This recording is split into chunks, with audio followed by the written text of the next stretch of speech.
Yes, we are live with another episode of Ro Lamb Live. My name is Ro Lamb. I am your host.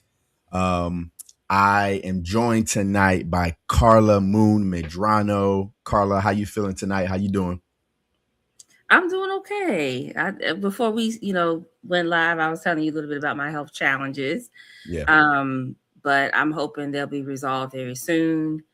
But while I'm recovering from, the surgery that I'll be having, I'm just going to be diving into the stuff I love to do, which is writing and creating. So, for sure. um, yeah. For sure. So we're going to talk all about the creativity. We're going to talk about the things that you're working on. We're going to talk about life. We're going to talk about how that's all connected. Mhm. But before we do that, I just want to say thank you to everybody who is tuning in right now. If you're tuning in right now, make sure you like this video, share this with somebody, subscribe to the channel. Again, thank you so much for being here. If you would like to support the show, you can buy me a coffee. The link is scrolling down at the bottom. And I think that's all the housekeeping. Karla, I'm gonna ask you a question that I love to ask every guest that I have on the show, and that question is: what is inspiring you right now? What are you reading? What are you listening to? What are you watching? What's happening in life that's getting the creative juices going for you? That's a good question because I wrote two new stories over the past month. Um, like I think because I'm realizing that I'm 45, so life isn't going backwards. Mm-hmm. Um, and if I really truly want to tell these stories and create, I got to put more of my work out there. Yeah. So right now, I have Luna. I'm relaunching Luna under my imprint, which is Black Girl Comics. But I want to do so much more. So what's really inspiring me is the fact that I just realized that life is short. Yeah. Tomorrow's not promised. I've just lost a really great colleague in Anaji Rouse, which just Mm-hmm. shows that, we just don't have tomorrow promised to us. So I'm just going to put as much work as I can while I'm here, while God allows me to. And that's really what's inspiring me. Yeah. Yeah. Um, how do you personally define creativity? I think creativity is subjective. I mean, I think what may be creative and brilliant to you may not be necessarily to me. So I think it's definitely subjective. I think it's going to be different from each to person, and it's so Mm-hmm. nuanced because even though we're both identify as Black, African American, a part of the diaspora, our experiences will be completely different, and the way Right. we express that through writing is going to be completely different. Right. Um, but as long as it's something distinct and new and different, and you put your own spin to it, I mean, I feel like that is where you can tap into your own creativity. Yeah. Yeah. And that's why I love that question because everybody who's come on the show and I asked that question to, everybody has a little bit of a different answer to it, and I think it speaks to what you Mhm. just said of creativity being subjective and everybody having their own lane or their own way of tapping into that energy, if you will. You know what I'm saying?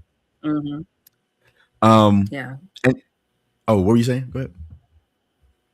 I mean, and because you said everybody's different, how would you define it? Yeah, so for me, I define creativity as problem solving.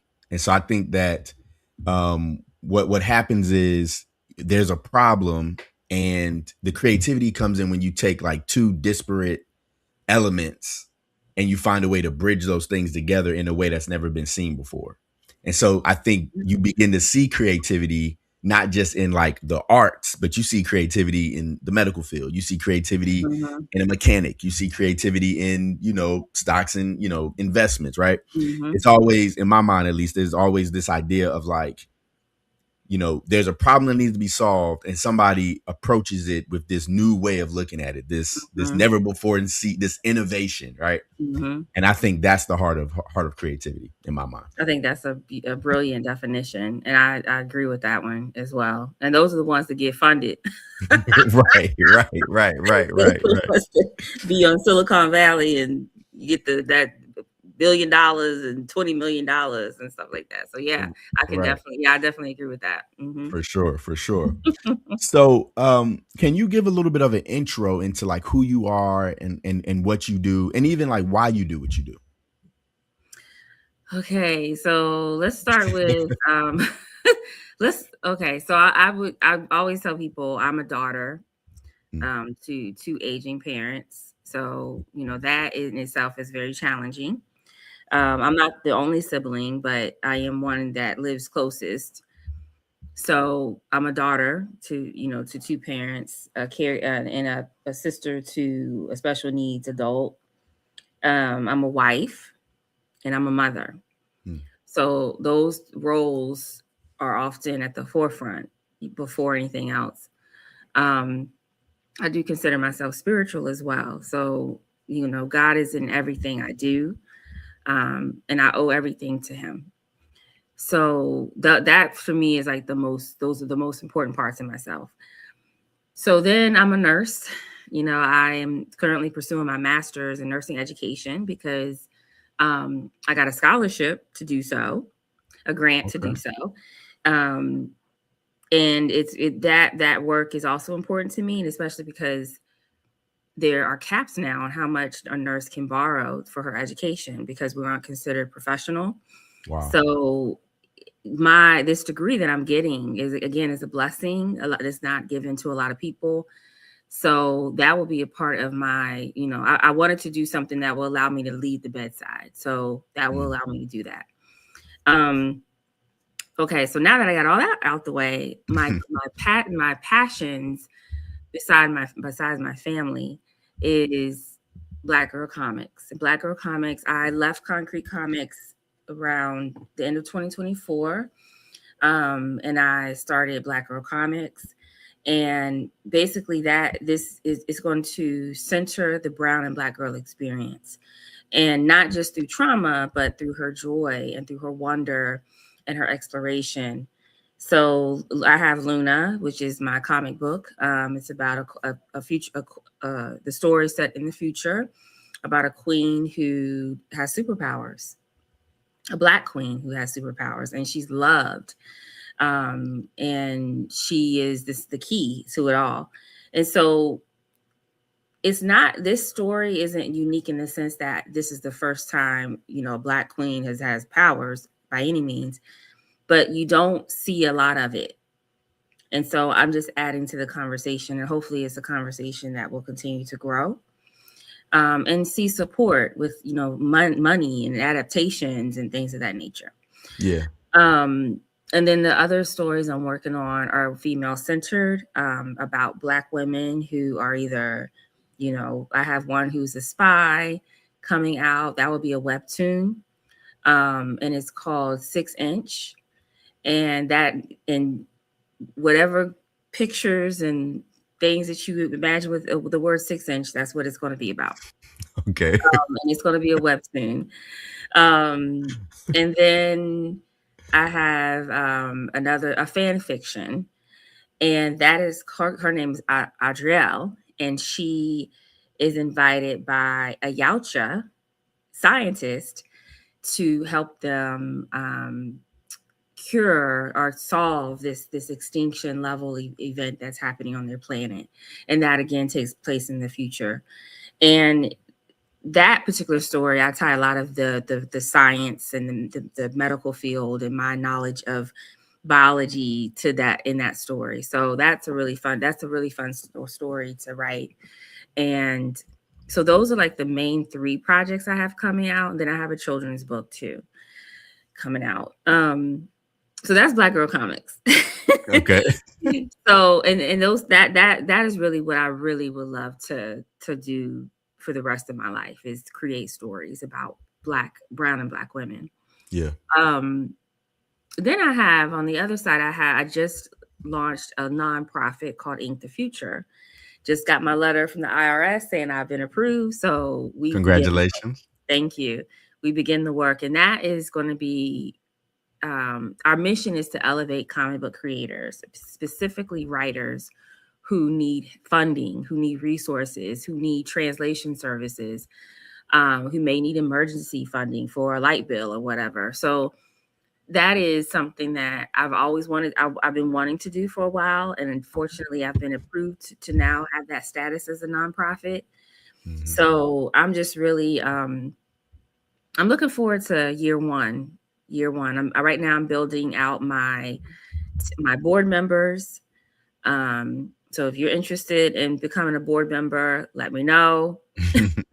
Right. I'm looking for someone who's visible, who's consistent, and who really wants to kind of make a change. Make a change in this industry. That because writers, the comic book writers and artists, we're not really considered real writers and real artists. Yeah. The funding isn't there for us as it is if we were painters or musicians or poets.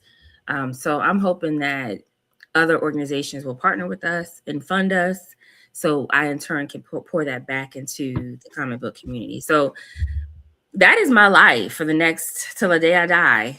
In Yeah. a Yeah. nutshell. Yeah. Shout out to my guy Kelly. He's asking what's the link to the nonprofit? Do you have a website yet? We do have a website, but I'm not making it public just yet Okay. because I'm still working on it. I just literally grabbed the username, the LinkedIn, the username for my Instagram page. The best way to stay updated with what's going on is just follow me on Instagram, which is Moon the Storyteller. Okay. So if you follow me on Instagram at Moon the Storyteller, I'll keep you updated on when we actually become launch and official. So because right now I'm just building the infrastructure, board meeting, bylaws, opening up a business account, those things that we have to have in place before we can even get funding. So I'm hoping that this year will be about infrastructure, making sure, and then developing those partnerships so we can start getting funded. Yeah. Yeah. Um, You so say Moon, the storyteller. So Moon is all three. It's just three words. So Moon, the storyteller, and you yeah. should So be able to find me. yeah. Yep. Yep. Mhm. Yeah. That's great. Also, real quick, shout out to my guy Tony. What's good, Tony? Do you know Tony Cade? He owns Mhm. Yeah. Yeah. Yeah. Okay. Cool. Cool. Cool. Um. So the question that I wanted to ask you, so I actually just a little bit of a sidebar. I just got back from a writers retreat that was run by three Black women, Leslie Penelope, and Cerise Rennie Murphy. Do you know her? Mhm. I do She know told Cerise. she told me to tell you hi. Yep. Um, and so they put together this retreat that I went on, and one of the things that struck me was just in this time of, it's always challenging for Black women, right? It's always Black women are always under attack. And as I was sitting in the retreat, I was just looking around and I was just thinking, like, it's crazy. There's so much happening in the news right now around Black women, such terrible things. And these Black women are right here creating this space for us, right?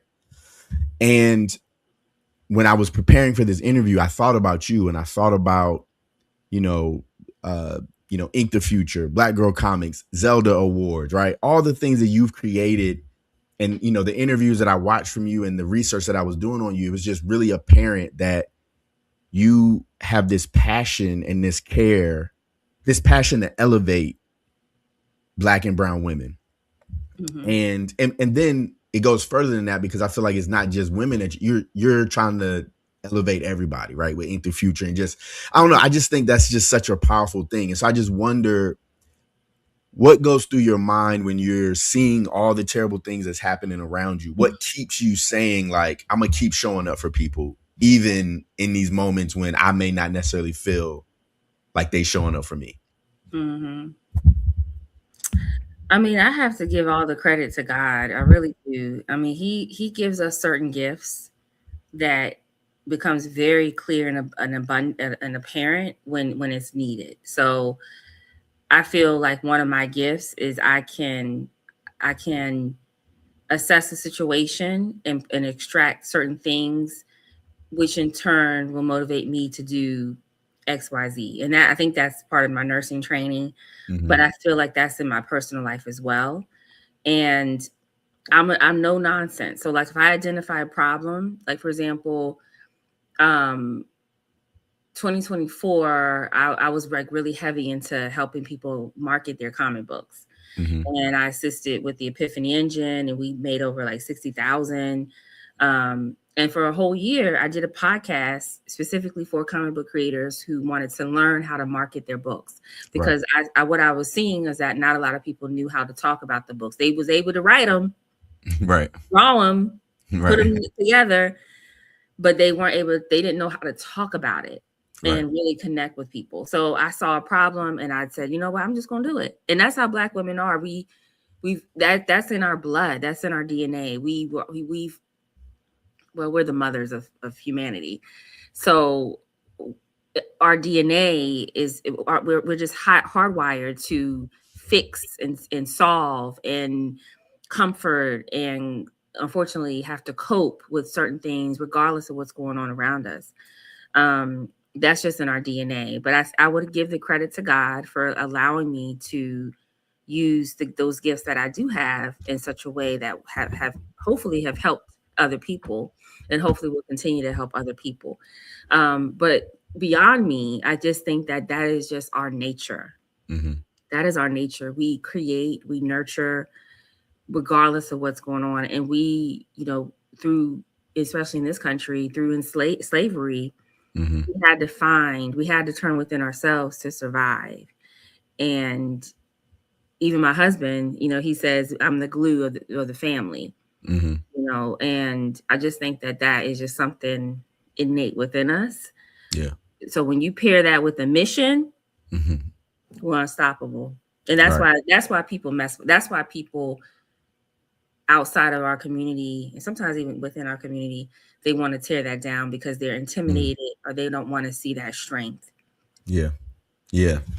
So, when you listed out some of your roles earlier and you talked about, being, a daughter, being a wife, being a mother, being a nurse, all of these things are very giving roles. You give a lot in these roles. And so I wonder, what are some practical things you do to make sure you're filling up your cup and make sure that it's, you're taking care of yourself and you're not just giving, giving, giving.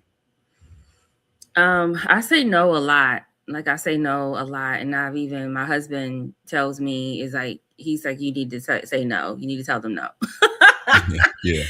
Because like even like the other day, I said yes to someone, and the day of the thing, I was like I don't want to go, and so I said you know what the old Karla would have went and did what I had to do, but the new Karla says you know what I know my limits. I'm going to cancel, and I'm sorry, and that's Yeah. it is what it is. So I do say no a lot. I do invest in myself. So like if I don't have disposable income, I just shift income to pay for things that I really like for Right. myself. Right. Um and writing is a big thing for me. It allows me to get out certain feelings and things going on in my head. Um stories that are like swirling around in my head, I can get those out. um in family, staying rooted in family, coming home to a very peaceful home Hmm. really helps me as well. um and I think the older you get, hopefully the older you get, the more you realize that you only can do so, you only can be the best you can be. You can't allow anyone to define what your best is. And for a long time I was allowing other people to define that for me, but I've learned that I have to define that in alignment with God's purpose for me. Yeah. So if I see him continue to bless me, then that's the way he wants me to go. Yeah. Um, but yeah, that's how I pour myself, pour back into myself, is setting limits, setting boundaries, and doing things that I like to do. Yeah. Yeah. And I think I was having a conversation the other day and I was saying, like, I think the word selfish gets a bad rap. But I think sometimes you really do have to like take care of yourself first. It's like being on an airplane, and Mhm. when the oxygen mask drop, they tell you make sure you put your mask on first, Mhm. because if you pass out, you can't help nobody. You know what I'm saying? So I think there's definitely something there about making sure that you're taking care of yourself. You know what I'm saying? So that you can take care of other Mhm. people. Because Right. if you're not at your best, you can't be good for nobody else. You know what I mean? Exactly. And so you mentioned writing being one of your ways, that one of your outlets. How would you describe your writing or your creation process? A lot of times, either I like it's a dream, it's coming from a dream. Um, Actually, a lot of stories that I've written are from my dreams, but the ones that I really like and really want to share are the ones that you will see. Mhm. Um, I don't know why. Some people I just have a very vivid of dream. I don't know why I have so many dreams and it was so vivid, but I realized that I think it's just because these are stories that are meant to be told. Right. Um, and so when I sit down to write, I do just write. I just do a dump and I'll just write. I don't edit myself. Um, I might do an outline, first, like, okay, he says this, she says this, he says this. Um, but usually it's just a dump and I don't edit myself. Then I go back and put it and structure it like, okay, this is page one, panel 1, 2, 3, and 4. And I start and then I go through that, and then I go back and I start actually thinking about the plot, thinking about the characters, thinking about what do I want to foreshadow. Maybe I need to add a line about this here. Maybe I'm going to take this out. So I go through several revisions before an editor actually looks at it.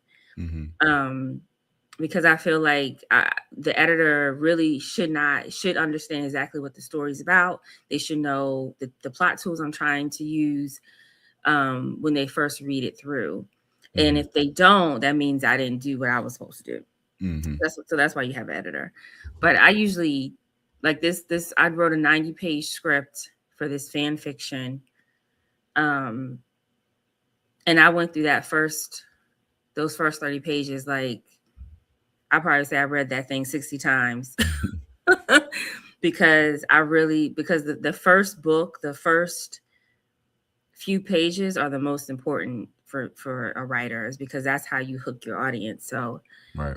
but yeah, I just do a dump, and then I start to structure it, and then I start going through it and start doing the developmental editing in my head.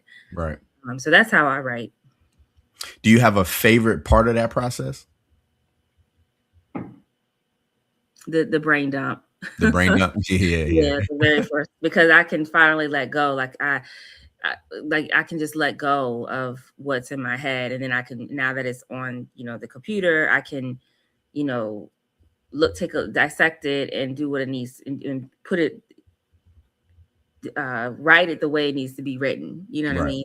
But the Right. brain dump is the best, because I feel like that your best ideas come from that brain dump, because you're not Yeah. editing yourself, Right. and Right. then that's usually where you will read things and think of things that nobody else has thought of, because nobody has your mind. Right. Right. Um, yeah. Yeah. Yeah. I call that that's like the blue sky phase, right? That's where everything is possible. You know what I'm saying? Like everything is, whatever I'm doing is like I can do anything at this point. And then once you finish that, then it's like, okay, now I gotta start like reining it in. Which Hmm. I'm on the fourth draft of my first novel right now. And so I'm falling in love with the revision process as well. You know what I'm Hmm. saying? So it's a little interesting. But Hmm. yeah, I Yeah, definitely yeah, the revision process is fun too, because writing is fun all over, but the yeah, revision process, I like that, because then you be like, oh no, we don't know that yet. I got to take this out, and maybe put this here, and right. you realize where your flaws are, when you're doing that initial writing. Um, I think the most challenging for me though for the revision is I have to force myself to keep a Bible, like a story Bible, Mm, because otherwise I get kind of lost with the ages and times and year, some of the technical stuff. right. But yeah, revisions can be fun too. Yeah, yeah, for sure.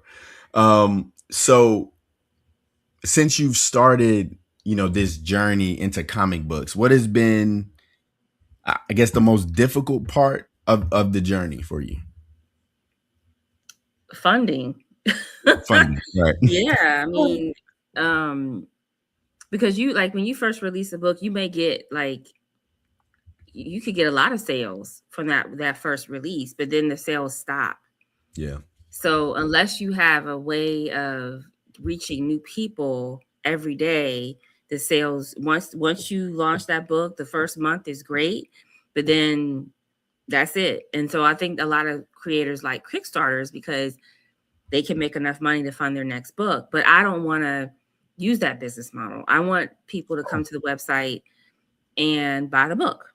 right, And I want to reach new people. So once I get my Luna 1, 2, and 3 in my, printed and ready to go, I am going to start doing ads because I want to reach new people and I want to start, making money, right. So I think funding is a big deal for a Yeah, lot of us. yeah, for sure.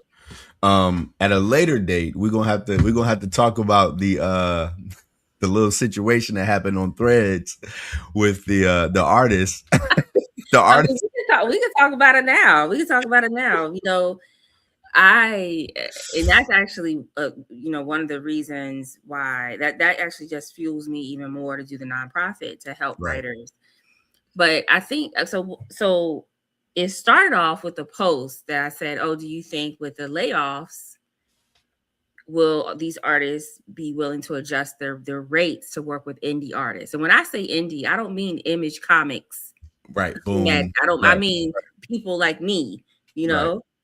So some people said yeah, some people said no. And I had one artist who said, "Oh, I used to work with, this, that, and this and that. And I'll charge just $2,000 for an indie for, for a tour, I'll charge just $2,000 for a cover." right, And I was like, "What?" And I mean, anyone who follows me, they know that I don't really hold back. I don't hold back with on my page. So if you're on my page, you're gonna know what I think about something. right, Um, and somebody said, as a writer, it's like you go in the hole and then have to buy the books to sell. Yeah, yeah. right, So you may not have $2,000 for a cover, a variant cover. So right, I put that. I said, I was made fun of it. I was like, I didn't name the person.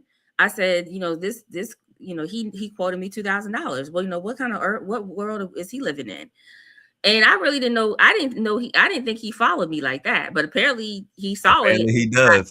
And he apparently he did. And he went off in the comments. Yeah, And I had some people, support me. I had some people support him. And I turned the comments off when my skin color came into I don't mind you disagreeing. I don't care about that. I'm not here to change you. You're not going to change me, and I'm not here to change you. right. But when you talk about my skin color, that's going to be, and you start calling me names, that we gonna have to put you in timeout. So I turned the comments off, and I only didn't even people see that that. follow me can comment on that one during that discussion. So, but long story short, what was interesting about that was that some artists who have worked for Marvel DC came into my DMs and Mm, said Marvel and DC is not paying $2,000 for a cover. right. Yeah. So you're not going to sit here and tell me you're going to charge me $2,000 for a cover and Marvel and DC is not? You Right. think DC with 100 variant covers or Absolute Batman is going to is giving out $2,000 to people? No, they probably. I'm not going to sit here and think and say I know everything, but I could guarantee you they're not giving you $2,000 to do no cover. Yeah. And all these people that were saying this $2,000 is standard, $2,000. I went on some of them pages. I didn't see not one announcement that they're working with Marvel or DC. So when Right. did you work with Marvel and DC? 10 years ago? Right. Before COVID, when the whole comic book diamond was still a thing? This economy, if you have $2,000, beautiful thing for you. You go for it. You spend that $2,000. But what I'm thinking is, even if I had $2,000, and one day I will have $2,000 to do a cover, is that a good return for me? Like, if I'm giving you $2,000, okay, I expect you to collab with me on my post. I expect it, and I expect to get a return on that money. And nowadays, even if you have a name, you may not see that return because people are not spending that money on comics like they used to. Right. Now, collectors, they're spending that money. Right. But will they spend that money on me and my story? Does it make sense for my story? Right. So it was like 200,000 views, and Yeah. it was still people commenting like days later. Yeah. But so what I learned from that was that this is still AI pricing, working together, adjusting rates. That's all a very sensitive topic, but the conversation is not over. And I'd be very curious to see in 5 years how they feel about it, because AI is here. So it's not going anywhere. You can boycott 100 people can boycott, but it doesn't change the billionaires. And even I saw an article, one of the big five, I think it was Macmillan, the big five of publishing, right? We have Penguin, Yeah. Macmillan, Harper House. They signed a deal with OpenAI Wow. because they want to learn how and we can only imagine what they want to use the AI for, but I guarantee you is to create book covers. I Right. guarantee you that. For That sure. part of the reason. So what I'm saying is AI is changing this ecosystem.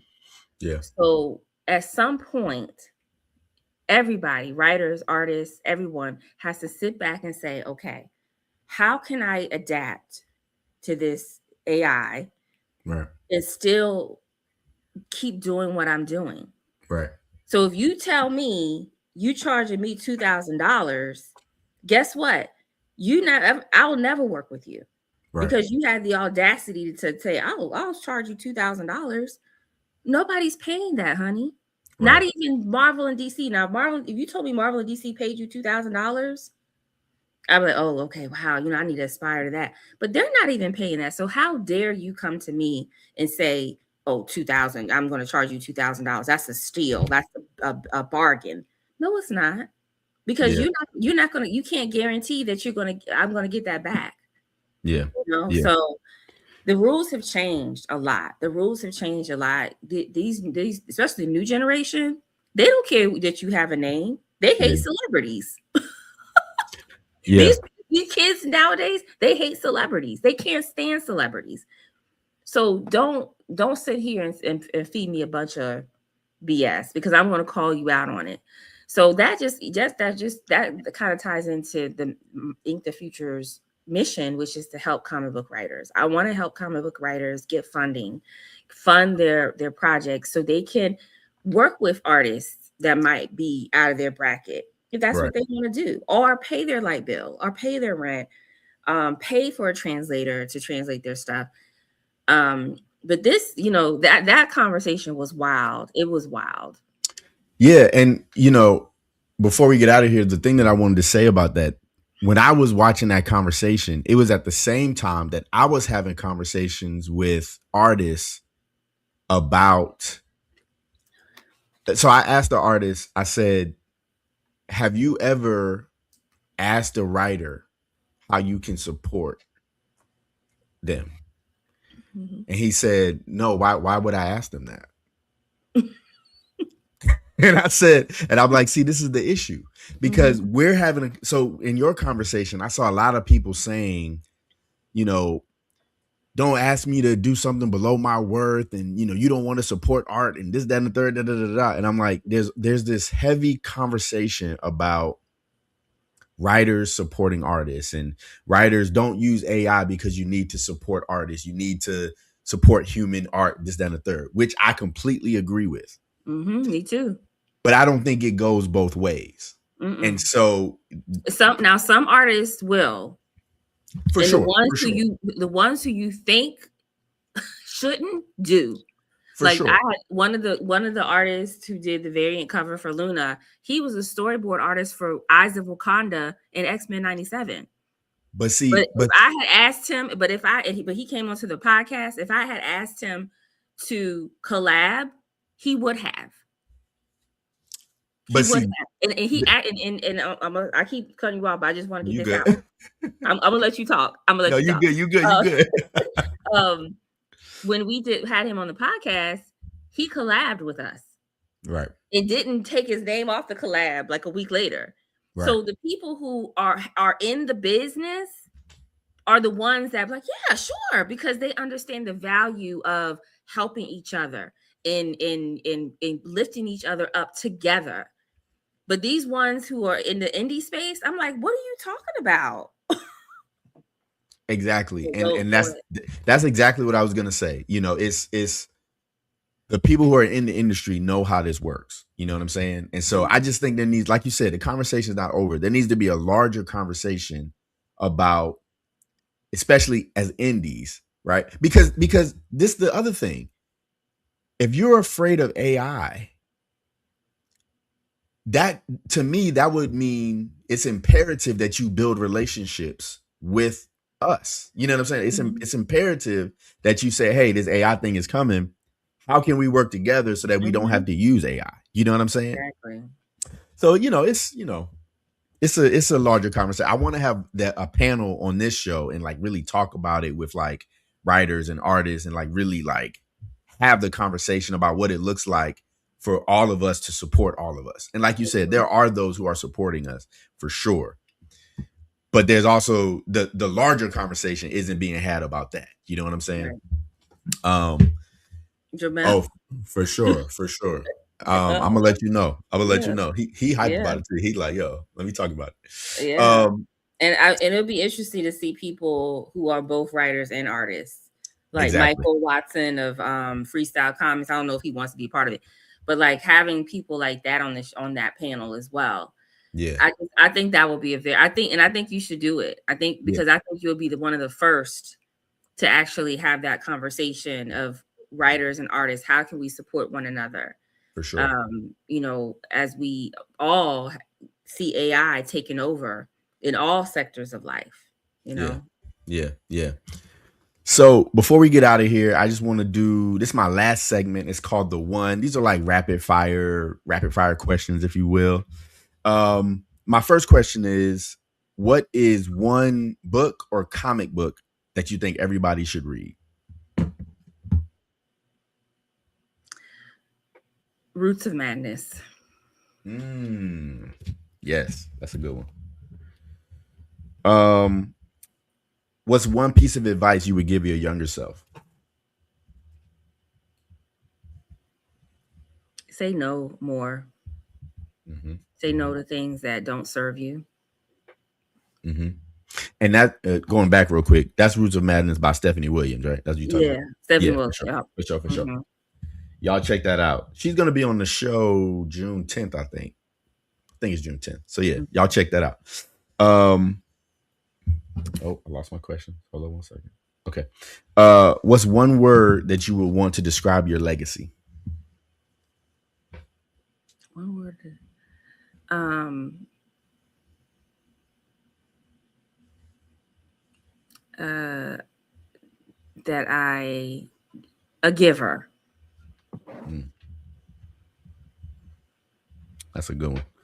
Um, is there any one thing that you would change about your creative journey? Mm, no, I think I'm where I'm supposed to be right now in this moment in time. Mm-hmm. So I Mm-hmm. wouldn't change anything. For sure, for sure. And then my last one is, what is one thing that you would want everyone who hears this or sees this to take away from this conversation? Um, I think that we all just need to continue to contribute towards this space. This ecosystem cannot exist without us all doing our best to keep it moving forward and advancing forward. Mhm. So, supporting each other, recommending each other's books, sharing each other's posts, talking about each other in spaces that I think Karla will be good for this or this. I'm just using my name example. Yeah, for sure, for sure. Um, just continue to contribute. We're not by ourselves. Like we cannot be on our own islands, Right. and we have to let go of what happened 10 years ago. Like that doesn't Mhm. exist anymore, and it's never coming back. Right. So how can we together move forward together in this AI driven society? And Yeah. guess what? Our children, just like we were the cell phones and the computers. Our children will be the AI generation.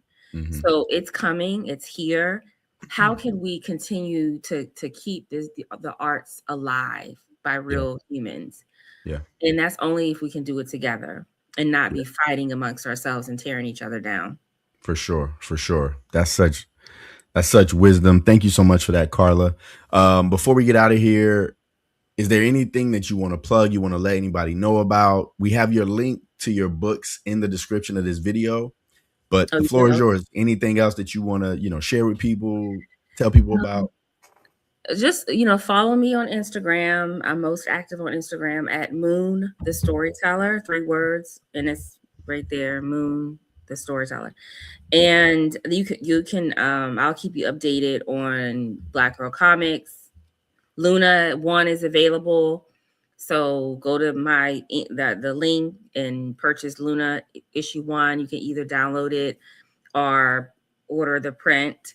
Um, just support. And even if it's not something that you want to read, send it to someone else who would think will like it. Like, just support each other. Yeah. Yeah. Yeah. That's so great. And you guys, if you want to support this show, you can like this video, you can share it with somebody, you can subscribe to the channel. You can also buy me a coffee. You could also go to rolam.com and you can buy Scarlet Ranger. Issues 1, 2, and 3 are there that you can order either digital or physical. Um, and I think that's that. Thank you so much, Karla, for coming on the show. I appreciate you. I've been watching you from afar and admiring you and looking up to you. And I just love Thank what you you. do for the community. I remember when you started doing it was like teaching comic book, writers how to market their books and talk about Hmm. their books. I remember that. I remember thinking, wow, she like really is for the people. So I Hmm. appreciate you. Thank you so much for coming on the show. It's been a pleasure talking to you. And thank you to the audience for tuning in and listening and hearing what we got going on. And I will see y'all soon. As always, I love you. Peace. Take care.